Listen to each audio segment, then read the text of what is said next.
मानवता के अंत के बाद 3 रोबोट पृथ्वी पर लौटे। वह बर्बाद हो चुकी दुनिया की सैर पर थे। वे यह समझना चाहते थे कि इंसान कैसे गायब हो गए, लेकिन जो उन्होंने पाया उसने उन्हें चौंका दिया। एक जिम में 2 छात्रों ने डर के मारे आत्महत्या कर ली थी।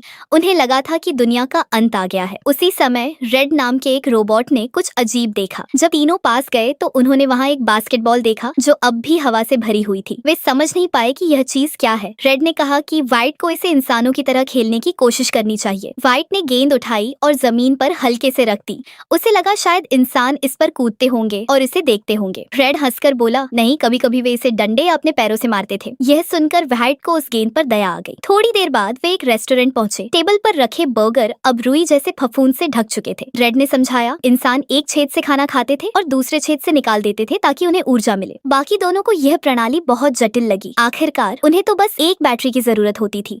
उनकी नजरों में इंसान बहुत निम्न स्तर की प्रजाति रहे होंगे। थोड़ा आगे बढ़ते हुए उन्हें एक पुराना अपार्टमेंट दिखा। उसके अंदर अब भी कुछ जिंदा था। वह एक बिल्ली थी, वो जानवर जो इंसानों की देखभाल करता था। वह उछलकर व्हाइट के पैर पर चढ़ गई। व्हाइट डर के मारे लगभग गिर पड़ा, लेकिन रेड ने शांत होकर कहा, कुछ नहीं। व्हाइट ने डरते हुए अपना हाथ उठाया और उसी आवाज से बिल्ली संतुष्ट हो गई। धीरे धीरे गुर्राने लगी। आगे बढ़ते हुए उन्हें एक पुराना गेम कंसोल मिला। वह उनके पूर्वजों की रचना थी। शुरुआत में व्हाइट ने उस पर भरोसा नहीं किया, लेकिन जब उसने वह पुराना पार्ट अपने अंदर लगाया तो सब कुछ बदल गया। अब बिल्ली उनका पीछा करने लगी, जैसे उसे सब कुछ समझ में आ गया हो। आखिर में वे अपनी यात्रा के आखिरी पड़ाव पर पहुंचे। वहाँ एक परमाणु बम रखा था। कहा जाता था कि उसमें पूरी पृथ्वी को नष्ट करने की शक्ति थी। शायद इंसान ऐसे ही समाप्त हो गए, लेकिन ग्रे नाम के रोबोट ने, जिसके पास सबसे ज्यादा डेटा था, कहा कि असली कारण कुछ और था। तीनों के बीच बहस शुरू हो गई। तभी पीछे से बिल्ली बोली, धरती पर असली अधिकार हमारा था। हमने इंसानों को नष्ट नहीं किया। तीनों रोबोटों के सेंसर एक साथ चमक उठे